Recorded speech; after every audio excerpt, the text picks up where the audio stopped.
Hi students, ఈ వీడియోలో మనము ఇమ్యూన్ సిస్టమ్కి సంబంధించి మోస్ట్ ఇంపార్టెంట్ 4 మార్క్స్ గురించి డిస్కస్ చేయడం అనేది జరుగుతుంది. So first most important question చూసినట్లయితే write short notes on B cells అనమాట. బీ సెల్స్ మనం చూసినట్లయితే మన బాడీలో బీ సెల్స్ అనేవి ఇక్కడ ఈ డయాగ్రామ్లో ఉంది కదా, ఈ విధంగా కనిపించడం అనేది జరుగుతుంది అనమాట. యాక్చువల్గా బీ సెల్స్ అనేది ఒక రకమైనటువంటి వైట్ బ్లడ్ సెల్స్, లింఫోసైట్స్ నుంచి మనకు బీ సెల్స్ అనేది ప్రొడ్యూస్ చేయడం అనేది జరుగుతుంది అనమాట. బీ సెల్స్ యొక్క మెయిన్ పర్పస్ ఏంటి అంటే యాంటీబాడీస్ని ప్రొడ్యూస్ చేయడం అనమాట. ఫస్ట్ చూసినట్లయితే బీ సెల్స్ ఎక్కడి నుంచి ఆరిజినేట్ అవుతాయి. బీ సెల్స్ అడల్ట్స్లో బోన్ మ్యారోలో మనకు ప్రొడ్యూస్ అవ్వడం అనేది జరుగుతుంది. మనము బోన్ యొక్క స్ట్రక్చర్ని మనం ఇలా గీసినట్లయితే బోన్ యొక్క స్ట్రక్చర్, దీంట్లో మనకు బోన్ మ్యారో అనేది ఇక్కడ కనిపిస్తుంది. ఈ రీజియన్స్లో మనకు బీ సెల్స్ అనేవి ప్రొడ్యూస్ అవ్వడం అనేది జరుగుతుంది. ఈ రీజియన్లో బీ సెల్స్ అనేవి ప్రొడ్యూస్ అవుతాయి అడల్ట్స్లో. Whereas in the case of ఫీటస్లో మనకు లివర్లో బోన్ సెల్స్ అనేవి ప్రొడ్యూస్ అవుతాయి. బర్డ్స్లో బర్సా ఫ్యాబ్రిషియస్ అనేటువంటి ఒక రీజియన్ ఉంటుంది, ఆ రీజియన్లో బీ సెల్స్ ప్రొడ్యూస్ అవ్వడం అనేది జరుగుతుంది. బీ సెల్స్కి ఎందుకు ఆ పేరు వచ్చింది అంటే ఫస్ట్ బీ సెల్స్ని బర్డ్స్లో ఐడెంటిఫై చేశారు. బర్డ్స్లో బర్సా ఫ్యాబ్రిషియస్లో బీ సెల్స్ని ఐడెంటిఫై చేశారు, కాబట్టి వీటికి బీ సెల్స్ అనేసి పేరు పెట్టడం అనేది జరిగింది. ఇది origin of be cells. Once be cells produce అయిన తర్వాత వాటి యొక్క మెచ్యురేషన్ అనేది జరుగుతుంది అనమాట. మెచ్యురేషన్ తీసుకున్నట్లయితే బీ సెల్స్ ప్రొడ్యూస్ అయిన తర్వాత మెచ్యురేషన్ అనేది బోన్ మ్యారోలో జరుగుతుంది.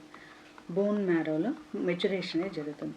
మెచ్యురేషన్ అంటే ఏంటి? ఫస్ట్ బీ సెల్స్ ప్రొడ్యూస్ అయినప్పుడు వాటికి ఏవి సెల్ఫ్ సెల్స్, ఏవి ఫారిన్ సెల్స్ అనేటువంటి ఐడెంటిఫికేషన్ చేసేటువంటి ఎబిలిటీ ఉండదు. అంటే ఇక్కడ అర్థం ఏంటి అంటే బాడీలో అవి ఉండేటువంటి సెల్స్ ఏంటి, సెల్ఫ్ సెల్స్, నాన్ సెల్ఫ్ సెల్స్ని ఐడెంటిఫై చేసేటువంటి ఎబిలిటీ ఉండదు. సో ఆ ఎబిలిటీ తీసుకొని రావడాన్ని మనం ఏమంటాము అంటే బేసిక్గా నాన్ సెల్ఫ్ సెల్స్. ఆ ఎబిలిటీని తీసుకొని రావడాన్ని మనం ఏమంటాము అంటే మెచ్యురేషన్ అనేసి అంటాం. అంటే ఏవి తన సెల్స్, ఏవి పరాయి సెల్స్ అని ఐడెంటిఫై చేసేటువంటి ఎబిలిటీ అనమాట. దీన్నే వన్స్ బీ సెల్స్ ఎప్పుడైతే ఈ ఎబిలిటీని అక్వైర్ చేసుకుంటాయో ఆ బీ సెల్స్నే మనం ఏమంటాము అంటే ఇమ్యూనో కాంపిటెంట్ సెల్స్ అంటాం. అంతవరకు వాటిని ఏమంటాము ఇమ్మెచ్యూర్ సెల్స్ అంటాం. ఒకసారి ఏవైతే సెల్ఫ్ సెల్స్, ఏవైతే నాన్ సెల్ఫ్ సెల్స్ అని రికగ్నైజ్ చేసేటువంటి ఎబిలిటీ వస్తుందో అప్పుడు ఆ సెల్స్ని మనం ఏమంటాము మెచ్యూర్ బీ సెల్స్ అని చెప్పడం అనేది జరుగుతుంది. మామూలుగా ఇవి బోన్ మ్యారోలో ఇవి మెచ్యూర్ అవ్వడం అనేది జరుగుతుంది. At the same time be cells మనం చూసినట్లయితే ఇప్పుడు బీ సెల్స్ ఉంటాయి కదా, ఈ బీ సెల్స్ మీద మనకు యాంటీబాడీస్ అనేవి ఇలా ఉంటాయి. ఒక్కొక్క యాంటీబాడీ కూడా ఒక స్పెసిఫిక్ యాంటీజెన్ని ఐడెంటిఫై చేసేటువంటి ఎబిలిటీ ఉంటుంది. అంటే ప్రతి ఒక్క బీ సెల్స్ అన్ని యాంటీజెన్స్తో, అంటే యాంటీజెన్స్ అంటే ఏదైనా ఫారిన్ పార్టికల్స్, ఏదైనా సరే బ్యాక్టీరియా కానీ వైరస్ కానీ మన బాడీని అటాక్ చేసి మనకు డిసీజ్ కాజ్ చేసేటువంటి ఏ బాడీ పార్టికల్నైనా మనం ఫారిన్ పార్టికల్ అనేసి అంటాం. సో వీటిని యాంటీజెన్స్ అనేసి చెప్పడం జరుగుతుంది. ఒక్కొక్క యాంటీబాడీ కూడా ఒక్కొక్క స్పెసిఫిక్ యాంటీజెన్తో మాత్రమే రియాక్ట్ అవుతుంది. ఒకే అంటే ఒక లాక్కి మనకు ఒక కీ ఉన్నట్లే ఒక స్పెసిఫిక్ యాంటీజెన్ను ఏం చేస్తుంది, ఒక స్పెసిఫిక్ యాంటీబాడీ మాత్రమే ఉంటుంది. ఆ స్పెసిఫిక్ యాంటీబాడీ దాన్ని రియాక్ట్ చేసి డిస్ట్రాయ్ చేయడం అనేది జరుగుతుందన్నమాట. సో వన్స్ బీ సెల్స్ మనకు మెచ్యూర్ అయిన తర్వాత మనకు బాడీలో ఎక్కడ వెళ్తాయి, బాడీలో డిఫరెంట్ ప్లేసెస్లో ఇవి లొకేట్ అవ్వడం అనేది జరుగుతుంది అనమాట. సే ఫర్ ఎగ్జాంపుల్ ఇక్కడ చూడండి, మనకు బాడీలో బీ సెల్స్ ప్రైమరీ లింఫాయిడ్ ఆర్గాన్స్లో ప్రొడ్యూస్ అవుతాయి. అంటే ఏంటి, మనకు బేసిక్గా థైమస్లోను బోన్ మ్యారోలోను ప్రొడక్షన్ అనేది జరుగుతుంది. థైమస్ ఇక్కడ చూపించాను కదా, థైమస్ తర్వాత బోన్ మ్యారో, వీటిని ప్రైమరీ లింఫాయిడ్ ఆర్గాన్స్ అనేసి అంటాం అనమాట. సో థైమస్లో మనకు టీ సెల్స్ మెచ్యురేషన్ జరుగుతుంది, బోన్ మ్యారోలో బీ సెల్స్ యొక్క మెచ్యురేషన్ జరుగుతుంది. వన్స్ ఇక్కడ ప్రొడ్యూస్ అయిన తర్వాత, మెచ్యురేషన్ జరిగిన తర్వాత ఈ బీ సెల్స్ బోన్ మ్యారోలో నుంచి వచ్చినటువంటి be cells different parts of the బాడీలో, లైక్ చూడండి ఇక్కడ లింఫ్ నోడ్స్ అనేసి, లింఫ్ వెజల్స్ అనేసి ఇక్కడ చూపించాం కదా, ఇవన్నీ కూడా మనకు సెకండరీ లింఫాయిడ్ ఆర్గాన్స్. ఇక్కడ వెళ్ళి వెయిట్ చేస్తాయి. ఎందుకు వెయిట్ చేస్తాయి? బీ సెల్స్కి యాంటీజెన్ని రికగ్నైజ్ చేసేటువంటి ఎబిలిటీ వచ్చేసింది. సో ఇక్కడ వెళ్ళేసి అవి వెయిట్ చేస్తూ ఉంటాయి, యాంటీజెన్ మన బాడీలోకి వస్తుందా రాదా అనేసి వెయిట్ చేస్తూ ఉంటాయి. ఎప్పుడైతే యాంటీజెన్ వస్తుందో అప్పుడు ఆ యాంటీజెన్స్తో ఈ బీ సెల్స్ ఏం చేస్తాయి, ఫైట్ చేయడం అనేది జరుగుతుందన్నమాట. అంటే బేసిక్గా ప్రైమరీ లింఫాయిడ్ ఆర్గాన్స్లో ఇవి ప్రొడ్యూస్ అవుతాయి, అండ్ బేసిక్గా బోన్ మ్యారోలో ప్రొడ్యూస్ అవుతాయి. సెకండరీ లింఫాయిడ్ ఆర్గాన్స్లో ఇవి వెయిట్ చేస్తాయి, యాంటీజెన్ వస్తే దాంతో మనం ఫైట్ చేయడం కోసం ఇవి వెయిట్ చేస్తూ ఉంటాయి అన్నమాట. నెక్స్ట్ బీ సెల్స్ రెండు రకాలుగా ఉండడం అనేది జరుగుతుంది. ఒకటి ఏంటి అంటే ప్లాస్మా సెల్స్, రెండోది ఏంటి అంటే మెమరీ సెల్స్. ఎప్పుడైతే బీ సెల్స్ సెకండరీ లింఫాయిడ్ ఆర్గాన్స్లో వెయిట్ చేస్తూ ఉంటాయో, సో ఫర్ ఎగ్జాంపుల్ ఇది ఒక బీ సెల్, ఈ బీ సెల్కి మనకు యాంటీబాడీ అనేది ఇలా అటాచ్ అయింది. సో ఇప్పుడు మనం ఈ సెకండరీ లింఫాయిడ్ ఆర్గాన్లో ఉన్నప్పుడు దీని మీదకి మనకు ఒక యాంటీజెన్ వచ్చింది. ఇది యాంటీజెన్ అనుకుందాం, ఇది యాంటీజెన్.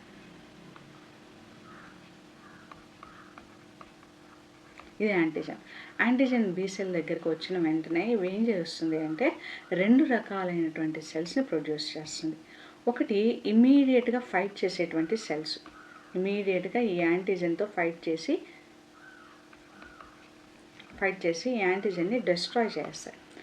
ఆ సెల్స్ని మనం ఏం చెప్పడం జరుగుతుంది అంటే ఆ ఇమీడియట్గా ఫైటర్ సెల్స్ని మనం ఏమంటాము అంటే ప్లాస్మా సెల్స్ అంటాం, అంటే ఇవి ఫైటర్ సెల్స్. రెండోది ఏంటి అంటే ఇమీడియట్గా ఫైట్ చేయకుండా ఇవి ఏం చేస్తాయి అంటే మెమరీని క్రియేట్ చేస్తాయి. మెమరీ సెల్స్ అంటే ఏం చేస్తాయి, ఇవి ఒక ఇంటెలిజెంట్ ఆఫీసర్స్ లాగా అనమాట. ఇవి గుర్తుపెట్టుకుంటాయి. నెక్స్ట్ టైం మళ్ళీ సేమ్ ఇదే యాంటీజెన్ కానీ మళ్ళీ బాడీని అటాక్ చేసినప్పుడు ఇమీడియట్గా ఇమ్యూన్ రెస్పాన్స్ని ఎవోక్ చేసి వాటిని డిస్ట్రాయ్ చేసేయడం అనేది జరుగుతుంది.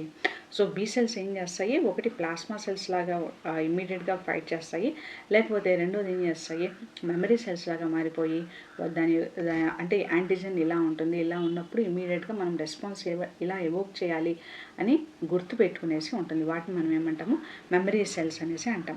అంటే మెమరీ సెల్స్ ఎందుకు crucial, second time same antigen మన బాడీ లోపలికి వచ్చినప్పుడు ఇమీడియట్గా వెళ్ళి వాటిని డిస్ట్రాయ్ చేయడం అనేది జరుగుతుంది. ఈ విధంగా బీ సెల్స్ రెండు విధాలుగా మనకు డిఫరెన్షియేషన్ చేయడం అనేది జరుగుతుంది అనమాట. నెక్స్ట్ సో బీ సెల్స్ యొక్క ప్రైమరీ రోల్ ఏంటి, బీ సెల్స్ యొక్క ప్రైమరీ రోల్ ఏంటి అంటే ఇవి ఎలా యాంటీజెన్తో రియాక్ట్ అవుతాయి అంటే బీ సెల్స్ యాంటీబాడీస్ని ప్రొడ్యూస్ చేస్తాయి. ఇలా ఉంటాయి, వీటిని యాంటీబాడీస్ అనేసి అంటాం అనమాట. ఈ యాంటీబాడీస్ ఎక్కడి నుంచి ప్రొడ్యూస్ అవుతాయి, ఇవి బీ సెల్స్ నుంచి ప్రొడ్యూస్ అవుతాయి. ఈ ప్రొడ్యూస్ అయినటువంటి బీ సెల్స్ ప్రొడ్యూస్ అయినటువంటి యాంటీబాడీస్ ఇవి ఏం చేస్తాయి అంటే యాంటీజెన్తో ఫైట్ చేసి ఫర్ ఎగ్జాంపుల్ వాటిని న్యూట్రలైజ్ చేస్తాయి, లేదంటే వాటి మీద అతుక్కునేసి ఇవి ఫారిన్ పార్టికల్స్ అని వేరే సెల్స్కి చెప్తాయి. అప్పుడు మ్యాక్రోఫేజెస్ అవి వచ్చేసి ఈ యాంటీజెన్ మాలిక్యూల్ని డిస్ట్రాయ్ చేయడం అనేది జరుగుతుందన్నమాట.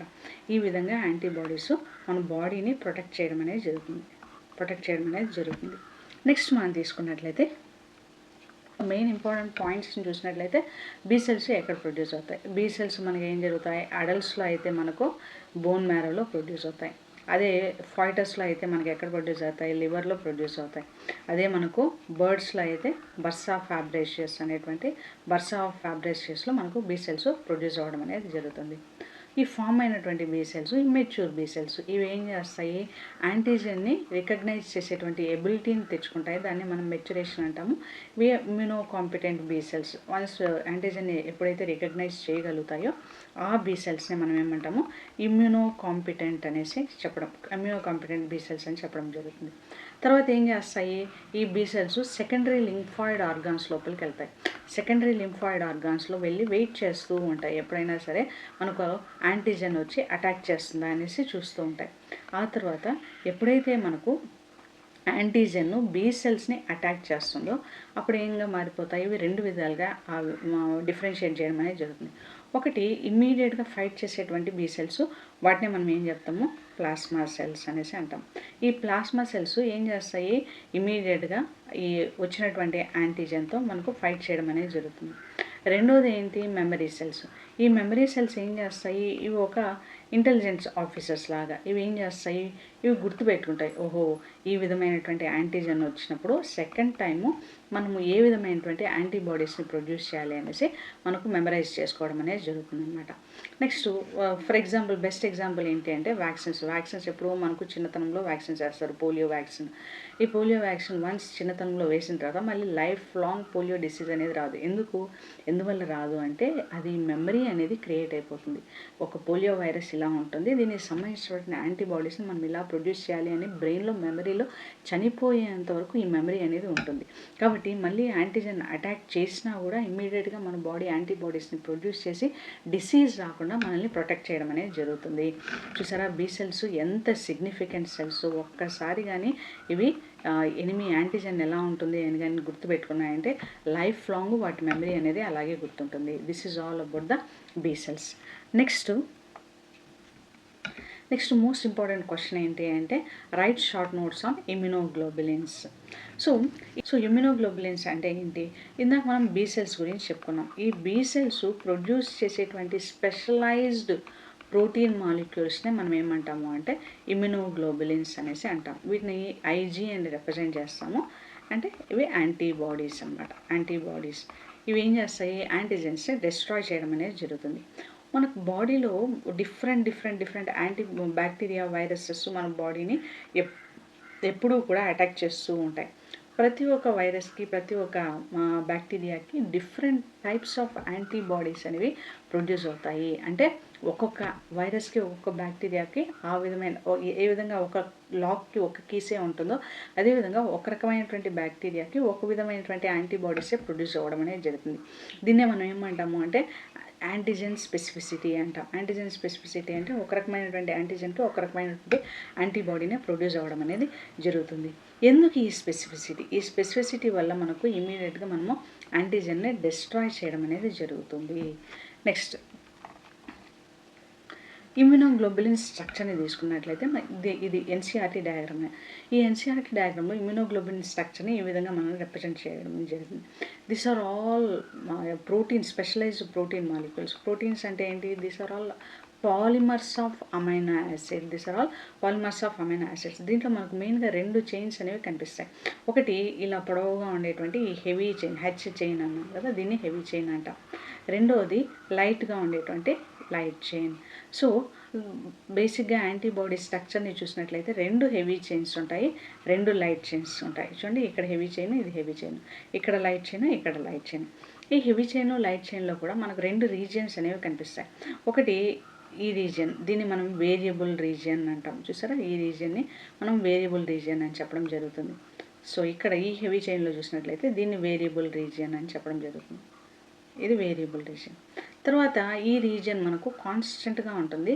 ఈ రీజియన్ని మనం ఏం చెప్తాము అంటే కాన్స్టెంట్ రీజియన్ అంటాం. కాన్స్టెంట్ రీజియన్, దీన్ని సి అనే అక్షరంతో రిప్రజెంట్ చేస్తారు. సో బేసిక్గా లైట్ చైన్లో మనకు ఒకే ఒక కాన్స్టెంట్ రీజియన్ కనిపిస్తుంది. కాకపోతే హెవీ చైన్లో మనకు 3 కాన్స్టెంట్ రీజియన్స్ అనేవి కనిపించడం అనేది జరుగుతుంది. ఇక్కడ మనకు వేరియబుల్ రీజియన్ని కాన్స్టెంట్ అంటే 2 హెవీ చైన్స్ని 2 లైట్ చైన్స్ని కంబైన్ చేస్తూ మనకి ఇక్కడ డైసల్ఫైడ్ బ్రిడ్జెస్ అనేవి కనిపిస్తాయి. ఇక్కడ అంతా కూడా డైసల్ఫైడ్ బ్రిడ్జెస్ అనేవి మనకు కనిపించడం అనేది జరుగుతుంది. యాంటీబాడీని స్పెసిఫిక్గా చూసినట్లయితే దీంట్లో మనకు మెయిన్ 2 ఫంక్షనల్ రీజియన్స్ ఉంటాయి. ఒకటి ఏంటి అంటే యాంటీజెన్ బైండింగ్ రీజియన్. చూసారా, దీన్ని ఈ రీజియన్ని ఇక్కడ వచ్చి యాంటీజెన్ను బైండ్ అవ్వడం అనేది జరుగుతుంది. దీన్ని యాంటీజెన్ బైండింగ్ రీజియన్ అంటాం. ఇటుపక్క 2 వైపులా కూడా యాంటీజెన్ బైండింగ్ రీజియన్ ఉంటుంది. దీన్ని మనము ఎఫ్ఏబి అనేసి రిప్రజెంట్ చేస్తాం.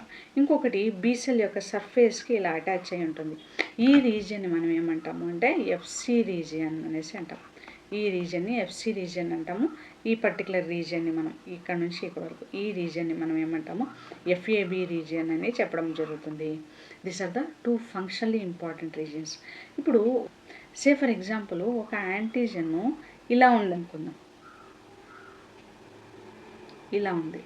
ఇలా ఉంటే దానికి వచ్చి అటాచ్ అవ్వాల్సిన యాంటీబాడీ ఇలా యూ షేప్లోకి మారిపోతుంది. ఇక్కడ వి షేప్లో ఉంది, ఇక్కడ యూ షేప్లోకి మారిపోతుంది. అంటే యాంటీజెన్ యొక్క స్ట్రక్చర్ని బట్టి మనకి ఏమైపోతుంది, యాంటీబాడీ బైండ్ అయ్యేటువంటి రీజియన్, ఈ వేరియబుల్ రీజియన్ అనేది చేంజ్ అవుతూ వస్తూ ఉంటుంది. అందువల్లే మనకు దీన్ని మనం ఏమంటామో వేరియబుల్ రీజియన్ అని చెప్పడం జరుగుతుంది. ఇది యాంటీబాడీస్ యొక్క స్ట్రక్చర్ గురించి. సో బేసిక్గా యాంటీబాడీస్ మన బాడీలో different types 5 different types of antibodies ఉండడం అనేది జరుగుతుంది. 5 టైప్స్ అనమాట.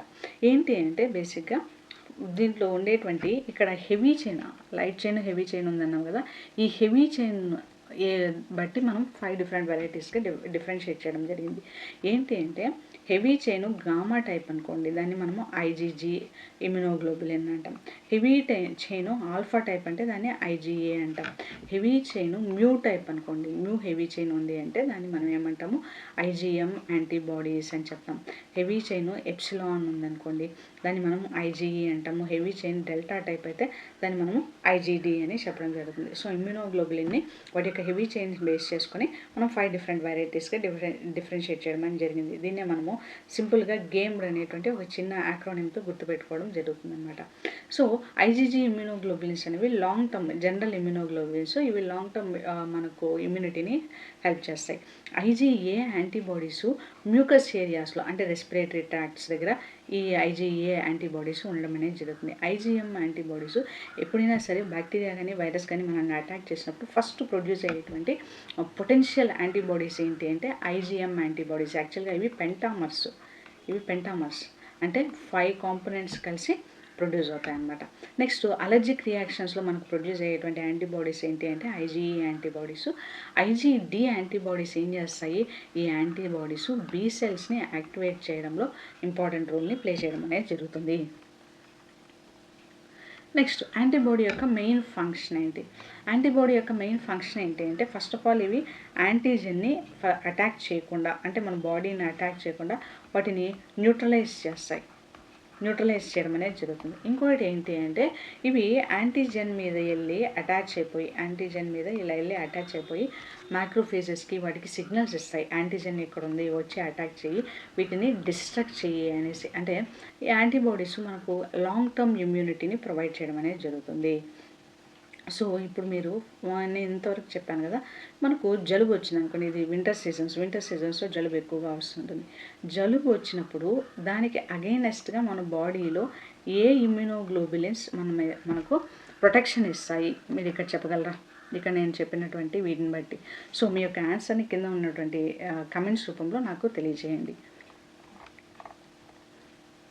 సో ఫైనల్గా రీక్యాప్ చూసినట్లయితే యాంటీబాడీస్ ఏం చేస్తాయి, మన బాడీకి ప్రొటెక్షన్ ఇస్తాయి అన్నమాట. ఏ విధమైనటువంటి యాంటీజెన్స్ నుంచి బ్యాక్టీరియా వైరసెస్ నుంచి మనల్ని ప్రొటెక్ట్ చేయడం అనేది జరుగుతుంది. వ్యాక్సిన్స్ అనేవి బేసిక్గా ఏం చేస్తాయి, ఇవి వన్స్ మన బాడీ లోపలికి యాంటీజెన్ని ఇన్కార్పొరేట్ చేసినప్పుడు, వ్యాక్సిన్ అంటే మనకు లీస్ట్ ప్యాథోజెనిక్ ఎఫెక్ట్ ఉండేటువంటి యాంటీజెన్ని బాడీ లోపలికి ఇండ్యూస్ చేస్తాం. అప్పుడు ఏం చేస్తాయి, మన బాడీ యాంటీబాడీస్ని ప్రొడ్యూస్ చేస్తుంది. యాంటీబాడీస్లో కూడా మనకు మెమరీ సెల్స్ ప్రొడ్యూస్ అయిపోయి ఈ మెమరీ సెల్స్ లైఫ్ లాంగ్ గుర్తుపెట్టుకుంటాయి. ఓకే మనకి ఈ విధమైనటువంటి యాంటీజెన్ వస్తే మనం ఇలా చంపేయాలి అనేసి, దాన్ని మనం వ్యాక్సిన్ అంటాం. సో వ్యాక్సిన్స్లో కూడా ఇవి చాలా ఇంపార్టెంట్ రోల్ని ప్లే చేయడం అనేది జరుగుతుంది. ఇది ఇమ్యూన్ సిస్టమ్ యొక్క బ్రిలియన్స్. మన బాడీ అనేది కాన్స్టెంట్గా బ్యాక్టీరియాస్కి వైరసెస్కి అటాక్ అవుతూ ఉంటుంది. సో ప్రతిరోజు కూడా మన బాడీలో యాంటీబాడీస్ ప్రొడ్యూస్ అయ్యి వాటిని డిస్ట్రక్ట్ చేస్తూ ఉంటాయి. సో ఇక్కడ క్వశ్చన్ ఏంటి అంటే ఒకవేళ మన బాడీలో యాంటీబాడీస్ లేదనుకోండి, యాంటీబాడీ సిస్టమ్ ఫెయిల్యూర్ అయిపోయింది, యాబ్సెంట్ అయిపోయింది, అప్పుడు మన బాడీ యాంటీజెన్కి ఏ విధంగా రెసిస్టెన్స్ అనేది చూపిస్తుంది? సో మీ యొక్క ఆన్సర్స్ని కమెంట్ రూపంలో తెలియజేయండి. నెక్స్ట్ మోస్ట్ ఇంపార్టెంట్ క్వశ్చన్ ఏంటి అంటే ఇన్నేట్ ఇమ్యూనిటీ అంటే ఏంటి? Describe various types of barriers of innate immunity. So మన బాడీని ఒక చిన్న సే ఫర్ ఎగ్జాంపుల్ ఫోర్ట్రెస్ అనుకుందాం, ఒక చిన్న కోట గోడ అనుకుందాం. ఇది ఒక కోట. ఈ కోట చుట్టూ మనకు ప్రొటెక్షన్ అనేది ఉంటుంది. సో ఈ కోటని మనం బాడీ అనుకున్నట్లయితే ఈ కోటని ప్రతిసారి కూడా ఏం చేస్తాయి, ఎనిమీస్ అటాక్ చేస్తూ ఉంటాయి. ఎనిమీస్ అటాక్ చేసినప్పుడు మనకు కొన్ని ఫస్ట్ లైన్ ఆఫ్ డిఫెన్సెస్ ఉంటాయి.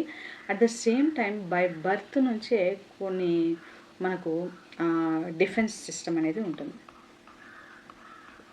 డిఫెన్స్ సిస్టమ్ బై బర్త్ నుంచే ఉంటుంది. బై బర్త్ నుంచి మనకు ఉండేటువంటి natural ability to destroy the pathogens, దాన్ని మనం ఏమంటాము అంటే ఇన్నేట్ ఇమ్యూనిటీ అంటాం. ఇన్నేట్ ఇమ్యూనిటీ అంటే న్యాచురల్ షీల్డ్ అనమాట. ఇన్నేట్ ఇమ్యూనిటీ అంటే మనకు ఉండేటువంటి ఇన్బార్న్ రెసిస్టెన్స్ని మనం ఏమంటాము న్యాచురల్ ఇమ్యూనిటీ లేదా ఇన్నేట్ ఇమ్యూనిటీ అని చెప్పడం జరుగుతుంది. ఇది నాన్ స్పెసిఫిక్ ఇమ్యూనిటీ. మనం ఇందాక యాంటీబాడీస్ గురించి డిస్కస్ చేసేటప్పుడు ప్రతి ఒక్క యాంటీజెన్కి ఒక స్పెసిఫిక్ యాంటీబాడీ ఉంటుంది, అది మాత్రమే దాన్ని డిస్ట్రాయ్ చేస్తుంది అని చెప్పాం. దానికి ఎగ్జాక్ట్గా ఆపోజిట్ ఏంటి అంటే ఈ ఇన్నేట్ ఇమ్యూనిటీ, అంటే వైడ్ అరే ఆఫ్ బ్యాక్టీరియాస్ని వైరసెస్ని డిస్ట్రాయ్ చేయడం అనేది జరుగుతుంది. ఈ రెస్పాన్స్ అనేది చాలా ర్యాపిడ్గా ఉండడం అనేది జరుగుతుంది బాడీలో. ఏ గ్రూప్ ఆఫ్ ప్రోటీన్స్ ఇవి ఏం చేస్తాయంటే బాడీ లోపల ఉండేటువంటి సెల్స్కి వార్నింగ్ ఇస్తాయి, సిగ్నల్స్ ఇస్తాయి. అంటే మన బాడీ లోపలికి యాంటీజెన్ ఎంటర్ అయింది, మీరు అలర్ట్గా ఉండండి. ఇవి ఒక అలారం లాగా, ఒక అలారం సిస్టమ్ లాగా ఇవి సెల్స్కి ప్రొటెక్షన్ ఇస్తాయి. ఇంకోటి ఏం చేస్తాయి అంటే ఎంఎస్సి మాలిక్యూల్స్ని ఎవోక్ చేసి సెల్స్ని ప్రొటెక్షన్కి బాడీలో ఉండేటువంటి హెల్దీ సెల్స్ని ప్రొటెక్ట్ చేయడం అనేది జరుగుతుంది. టైప్స్ ఆఫ్ బ్యారియర్స్ గురించి మనం డిస్కస్ చేయడం అనేది జరిగింది.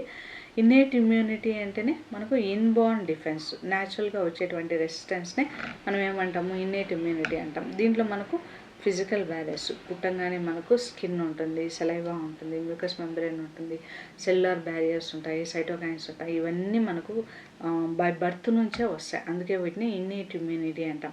ఫిజికల్ బ్యారియర్స్లో మనకి ఏమొస్తాయి, స్కిన్ వస్తుంది. Next physiological barriers all secretions, TS, saliva, HCl ఇవన్నీ వస్తాయి. సెల్యులర్ బ్యారియర్స్లో మనకి ఏమొస్తాయి, మ్యాక్రోఫేజెస్, మోనోసైట్స్, ఇవన్నీ. సైటోకైన్స్ ఏం చేస్తాయి, సెల్స్ని ప్రొటెక్ట్ చేస్తాయి. So that is all about the innate immunity. Now lysozyme యొక్క మనకు సలైవాలో, టీఎస్లో ఇవన్నీ వీటన్నిటిలో లైసోజైమ్ ఉంటుంది అని చెప్పుకున్నాం. సో లైసోజైమ్ బ్యాక్టీరియాని ఎలా చంపుతుందో మీరు కమెంట్ రూపంలో తెలియజేయండి. సో వైట్ బ్లడ్ సెల్స్ ఏ విధంగా మనకు సెల్ని ప్రొటెక్ట్ చేస్తాయి. వైట్ బ్లడ్ సెల్స్ అంటే మనకు బేసిక్గా లింఫోసైట్స్ని ప్రొడ్యూస్ చేసేటువంటి cells, B lymphocytes, T lymphocytes produce అవుతాయి కదా, ఇవన్నీ కూడా ఒక రకమైనటువంటి వైట్ బ్లడ్ సెల్స్ అనమాట. సైటోకైన్స్ ఏం చేస్తాయి, ఇవి ఒక అలారం సిస్టమ్ లాగా మన బాడీ లోపలికి ఫారిన్ పార్టికల్ ఎంటర్ అయింది అని అలర్ట్ చేసేటువంటి system. So this is all about the barriers అనమాట. ఇన్నేట్ ఇమ్యూనిటీని మనం 4 డిఫరెంట్ వెరైటీస్గా డిఫరెన్షియేట్ చేయడం జరుగుతుంది. ఫస్ట్ వన్ వచ్చి ఫిజికల్ బ్యారియర్స్, రెండోది వచ్చి ఫిజియలాజికల్ బ్యారియర్స్, మూడోది వచ్చి cellular barriers, and fourth one వచ్చి cytokines. First one physical barriers గురించి మనం ఇక్కడ డిస్కస్ చేయడం జరిగింది. ఫిజికల్ బ్యారియర్స్ అంటే ఏంటి, సే ఫర్ ఎగ్జాంపుల్ ఇక్కడ మనకు ఇక్కడ చూడండి, మన బాడీని ఒక ఫోర్ట్రెస్ రూపంలో చూపించాం కదా. ఫోర్ట్రెస్లో ఇప్పుడు ఎవరైనా సరే ఎనిమిదిని, సే ఫర్ ఎగ్జాంపుల్ ఇది ఒక కోట, దీని చుట్టూ ఉండేటువంటి ఇది ఏంటిది కాంపౌండ్ వాల్. ఎప్పుడైనా సరే ఎనిమి మనల్ని ఇక్కడ ఈ ఫోర్ట్రెస్ని అటాక్ చేయాలి అంటే ఫస్ట్ ఈ కాంపౌండ్ వాల్ని దాటాలి. ఈ కాంపౌండ్ వాల్ని దాటిన తర్వాత ఈ వాల్ని బ్రేక్ చేసుకొని, ఈ డోర్ని బ్రేక్ చేసుకొని బాడీ లోపలికి ఎంటర్ అవ్వాలి. ఈ కాంపౌండ్ వాలు ప్లస్ ఇక్కడికి ఉండేటువంటి ఈ డోరు, వీటన్నిటిని మనం ఈ గోడలు, వీటన్నిటిని మనం ఏమంటాము ఇన్నేట్ ఇమ్యూనిటీ. మీరు ఎక్కడో ఇక్కడ లోపల ఉంటారు, ఇవన్నీ బ్రీచ్ అయిన తర్వాతనే మనకు యాంటీజెన్ అనేది లోపల అటాక్ చేయడం అనేది జరుగుతుంది. ఏంటి ఈ బ్యారియర్స్ అని చూసినట్లయితే, ఫస్ట్ మన బాడీని చూసుకున్నట్లయితే మన బాడీని ప్రొటెక్ట్ చేస్తూ ఉండేటువంటి బ్యారియర్ ఏంటి అంటే స్కిన్. చూసారా, ఈ స్కిన్ అనేది మనకి ఎక్స్పోజ్ అయి ఉంటుంది, దీని లోపల బ్లడ్ వెజల్స్, టిష్యూస్ ఇవన్నీ ఉంటాయి. అంటే ఫస్ట్ ఎప్పుడైతే స్కిన్ని దాటి వెళ్ళిన తర్వాత మాత్రమే వైరస్ బ్యాక్టీరియా మన బాడీలోకి వచ్చినప్పుడు ఇన్ఫెక్షన్ అనేది జరుగుతుంది. అంటే ఫిజికల్ బ్యారియర్స్ మనకు స్కిన్ అనేది ఫస్ట్ బ్యాక్టీరియాని, వైరస్ని ఎంటర్ కాకుండా మనం ప్రొటెక్ట్ చేస్తుంది. రెండోది ఏంటి అంటే మ్యూకస్ మెంబ్రెయిన్. ఇప్పుడు మనకు కళ్ళల్లో మనకు మ్యూకస్ మెంబ్రెయిన్ ఉంటుంది, ముక్కులో మనకు మ్యూకస్ మెంబ్రెయిన్ అనేది ఉంటుంది. ఇవి ఏం చేస్తాయి అంటే బ్యాక్టీరియా లోపలికి ఎంటర్ అవ్వకుండా వాటిని ట్రాప్ చేసేసి అక్కడే డిస్ట్రాయ్ చేయడం అనేది జరుగుతుంది. ఎప్పుడు మనకు ఇమ్యూనిటీ అనేది కాంప్రమైజ్ అవుతుంది, సే ఫర్ ఎగ్జాంపుల్ ఎక్కడన్నా స్కిన్లో కట్ అయింది అనుకోండి, స్కిన్ కట్ అయిపోతే అక్కడ ఏమైపోతుంది, బ్లడ్ వెజల్స్, అక్కడ ఉండేటువంటి టిష్యూస్ బాగా ఎయిర్కి ఎక్స్పోజ్ అవుతాయి. అప్పుడు ఇమీడియట్గా ఏమవుతుంది, బ్యాక్టీరియా కానీ వైరస్ కానీ అటాక్ చేస్తుంది. అందుకే ఎప్పుడన్నా కట్ అయినప్పుడు మనకి అక్కడ బొరోలిన్ రాయడం కానీ, లేదంటే అక్కడ ఒక చిన్న ప్లాస్టర్ వేయడం కానీ చేస్తుంటాం. అంటే ఆ ఏరియాని బ్యాక్టీరియాకు, వైరస్కి ఎక్స్పోజ్ చేయకుండా చేస్తుంటాం. సో ఇవి మనకు ఉండేటువంటి ఫిజికల్ బ్యారియర్స్ అనమాట. నెక్స్ట్ సెకండ్ వన్ ఏంటి అంటే ఫిజియోలాజికల్ బ్యారియర్స్ అని మనం తీసుకున్నట్లయితే మనకు ఫిజియోలాజికల్ బ్యారియర్స్లో మనకు సెక్రేషన్స్ ఎక్కువగా వస్తాయి. అంటే సెలైవా, మౌత్లో సెలైవా ఉంటుంది. ఎక్కడన్నా దెబ్బ తగిలితే చిన్నపిల్లలు సెలైవా తీసి అక్కడ పెడుతూ ఉంటారు. సెలైవా ఎందుకు అంటే సెలైవాలో మనకు ఒక ఇంపార్టెంట్ ఎంజైమ్ ఉంటుందండి, దాన్ని లైసోజైమ్ అంటాం. ఈ లైసోజైమ్ బ్యాక్టీరియాలో ఉండేటువంటి ప్లాస్మా మెంబ్రెయిన్ని డిస్ట్రాయ్ చేసేటువంటి ఎబిలిటీ ఉంటుందన్నమాట. అందువల్ల సలైవా అనేది మనకు ఒక physiological barrier. At the same time tears, కళ్ళల్లో కూడా కన్నీళ్ళు వస్తుంటాయి. ఈ కన్నీళ్ళలో కూడా మనకు లైసోజైమ్ అనేటువంటి ఎంజైమ్ ఉంటుంది. ఇది కూడా ఏం చేస్తుంది అంటే ఇది ఒక కెమికల్ వెపన్ లాగా. ఈ లైసోజైమ్ అనేది బ్యాక్టీరియా మీద పడ్డ వెంటనే బ్యాక్టీరియా డిస్ట్రాయ్ అయిపోతుంది. నెక్స్ట్ మనకు డైజెస్టివ్ సిస్టంలో హెచ్సిఎల్ అనేది ప్రొడ్యూస్ అవుతుంది. ఈ హెచ్సిఎల్ ఏం చేస్తుంది, పాథోజెనిక్ మైక్రో ఆర్గానిజం. మనం ఫుడ్ అంతా తీసుకుంటాం కదా, ఆ తీసుకున్నటువంటి ఫుడ్లో ఏదైనా బ్యాక్టీరియా ఉంటే ఈ హెచ్సిఎల్ కాన్సన్ట్రేషన్ మనకు 1.8 pH దగ్గర ఉంటుంది. అక్కడ ఏం చేస్తుంది, బ్యాక్టీరియా చనిపోవడం అనేది జరుగుతుంది. ఇవన్నీ కూడా మనకు ఫిజియలాజికల్ బ్యారియర్స్ అన్నమాట. అంటే ఈ మ్యూకస్లో కానీ, ఈ టీయర్స్లో కానీ, సెలవాలో కానీ, ఈ హెచ్సిఎల్ డైజెస్టివ్ సిస్టంలో ఉండేటువంటి హెచ్సిఎల్ ఇవి ఏం చేస్తాయి, పాథోజెనిక్ ఆర్గానిజమ్స్ని ఇమీడియట్గా కిల్ చేయడం అనేది జరుగుతుంది. నెక్స్ట్ థర్డ్ బ్యారియర్ ఏంటి అంటే సెల్యులార్ బ్యారియర్స్. ఒకవేళ మనకు ఫిజికల్ బ్యారియర్ అయిపోయింది, ఫిజియలాజికల్ బ్యారియర్ అయిపోయింది, వీటన్నిటిని తప్పించుకునేసి మన బాడీలో ఉండేటువంటి బ్లడ్ లోపలికి బ్యాక్టీరియా ఎంటర్ అయిపోయింది అనుకుందాం. అక్కడ ఏం జరుగుతుంది అంటే మనకు న్యూట్రోఫిల్స్, మోనోసైట్స్, మ్యాక్రోఫేజెస్ ఇవన్నీ ఉంటాయి. ఇవి ఏం చేస్తాయి, బ్యాక్టీరియాని ఐడెంటిఫై చేసి దాన్ని డిస్ట్రాయ్ చేయడం అనేది జరుగుతుంది. ఇందాక మనం బీ సెల్స్ గురించి చెప్పుకున్నాం. ఈ బీ సెల్స్ ఏం చేస్తాయి, బ్యాక్టీరియాని కానీ వైరస్ని కానీ డిస్ట్రాయ్ చేస్తాయి అని చెప్పామన్నమాట. సో మ్యాక్రోఫేజెస్ ఏం చేస్తాయి, మ్యాక్రోఫేజెస్ ఎంగల్ఫింగ్ అంటే ఫాగోసైటోసిస్ అనే పద్ధతి ద్వారా బ్యాక్టీరియాని వైరసెస్ని లోపలికి తీసుకునేసి దాన్ని డిస్ట్రాయ్ చేయడం అనేది జరుగుతుంది. ఇవి మనకు సెల్యులార్ బ్యారియర్స్ అన్నమాట. సెల్యులార్ బ్యారియర్స్లో న్యూట్రోఫిల్స్, మోనోసైట్స్, మ్యాక్రోఫేజెస్ ఇవన్నీ కూడా మన బాడీ లోపలికి వెళ్ళినటువంటి బ్యాక్టీరియాని చంపేయడానికి హెల్ప్ చేస్తాయన్నమాట. నెక్స్ట్ సైటోకైన్స్ క్వశ్చన్ తీసుకున్నట్లయితే explain the mechanism by which HIV multiplies and leads to AIDS. So virus కానీ బ్యాక్టీరియా కానీ చాలా చిన్నగా ఉంటాయి, అసలు మన కంటికి కూడా కనిపించవు. ఇలాంటి వైరస్లు మన బాడీని ఎలా డిస్ట్రాయ్ చేస్తాయి అనే దాని గురించి మనం ఇక్కడ డిస్కస్ చేయడం అనేది జరుగుతుంది. సో ఇక్కడ మీకు డయాగ్రామ్ చూపించాం కదండి, ఇది హెచ్ఐవి, అప్రాక్సిమేట్లీ హెచ్ఐవి వైరస్. అంటే ఎగ్జాక్ట్గా ఇలాగే ఉండదు. మనకి ఇక్కడ ఏముంటుందంటే 2 సింగిల్ స్టాండర్డ్ ఆర్ఎన్ఏస్ ఉంటాయి. ఈ 2 సింగిల్ స్టాండర్డ్ ఆర్ఎన్ఏతో పాటు ఇక్కడ మనకు ఒక రివర్స్ ట్రాన్స్క్రిప్టేజ్ అనేటువంటి ఎంజైమ్ ఉంటుంది. ఇక్కడంతా కూడా ప్రోటీన్ కోట్ ఉంటుంది. ఈ protein coat first layer, second layer protein coat ఉంటుంది. తర్వాత మనకు బైలిపిడ్ లేయర్ అనేది ఉంటుంది. అంటే ఇది ఒక ఇమాజినరీ డయాగ్రామ్, ఎగ్జాక్ట్గా ఇలాగే ఉంటుంది అని కాదు కానీ ఒక ఇమాజినరీ డయాగ్రామ్. ఫస్ట్ హెచ్ఐవి అంటే ఏంటో చూద్దాం. హెచ్ఐవి అంటే హ్యూమన్ ఇమ్యూనో డెఫిషియన్సీ వైరస్ అనమాట. ఇది ఏం చేస్తుంది అంటే ఇమ్యూనో అంటే ఏం చేస్తుంది, ఇమ్యూన్ సిస్టమ్ని ఇది అటాక్ చేయడం అనేది జరుగుతుంది. Immune system. సో హెచ్ఐవి అనేది సెక్షువల్ కాంటాక్ట్ ద్వారా ట్రాన్స్మిట్ అవుతుంది, బ్లడ్ ట్రాన్స్ఫ్యూజన్ ద్వారా ట్రాన్స్మిట్ అవుతుంది. తర్వాత ఎవరైనా హెచ్ఐవి పేషెంట్ వాడినటువంటి నీడిల్స్ వేరే పర్సన్కి ఇచ్చినట్లయితే అప్పుడు కూడా ఆ ప్రాబ్లం వస్తుందన్నమాట.